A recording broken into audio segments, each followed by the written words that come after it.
Hello শিক্ষার্থী বন্ধুরা, আজকে আমরা অঙ্কের ম্যাজিক দেখব। তোমরা সেটা বন্ধুদের সাথে মজা করতে পারবে।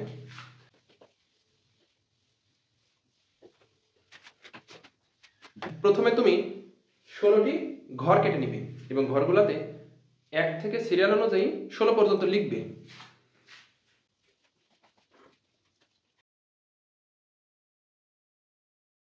এরপর তুমি এমন একটি ফলাফল লিখবে যেটা তুমি লিখবে, সেটা 2 অঙ্ক বিশিষ্ট হতে পারে, 3 অঙ্ক বিশিষ্ট হতে পারে, তুমি লিখে রাখবে।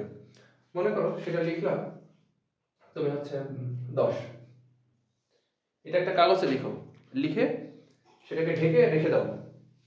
এরপরে তোমার যে বন্ধুর সাথে এই ম্যাজিকটা করবে সে যেন এই 16টি নাম্বার থেকে 4টি নাম্বার নেয়।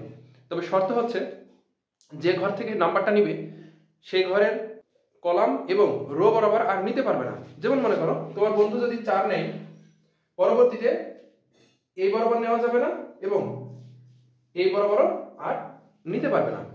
আমি ধরলাম সে 4 নিছে, একটা হয়তো 6 নিয়েছে, আর একটা মনে করো 11 নিয়েছে, আর একটি মনে করো যে এখান থেকে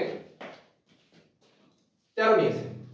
তাহলে দেখো এই ঘরের শুধু 4 এসেছে, এই ঘরের শুধু 6 এসেছে এবং এই বরাবর 11 এসেছে আর এই বরাবর এসেছে 13। এরপর তাকে বলবে এই সংখ্যাগুলো যোগ করতে।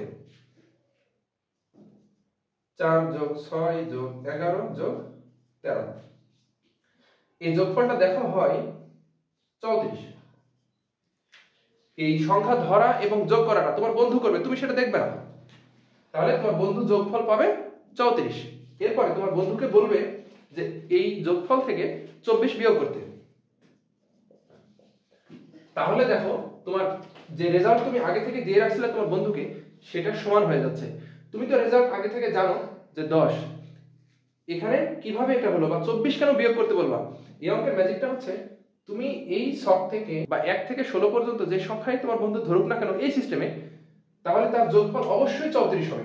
তুমি সেটা চেক করে দেখো, যে সংখ্যা তুমি ধরবা তার রো এবং কলাম বরাবর দ্বিতীয়বার ধরা যাবে না, ভিন্নটা ধরতে হবে। এই সিস্টেমে তুমি এই ছকে যে 4টা সংখ্যায় ধরো না কেন যোগফল অবশ্যই 34 হবে। তাহলে যোগফল তো 34 হয়েছে তোমার বন্ধু, তুমি তো জানো আগে থেকে, আর এই রেজাল্টটা তুমি লিখে রাখছো। তাহলে তো বলতে পারবে যে এই ফলাফলের সাথে কত যোগ করলে বা বিয়োগ করলে এটার সাথে মেলে। তাহলে তোমার বন্ধুদের সাথে এই ম্যাচটা খেলো এবং কমেন্টস করে জানাও কেমন মজা হয়েছে। ধন্যবাদ সবাইকে।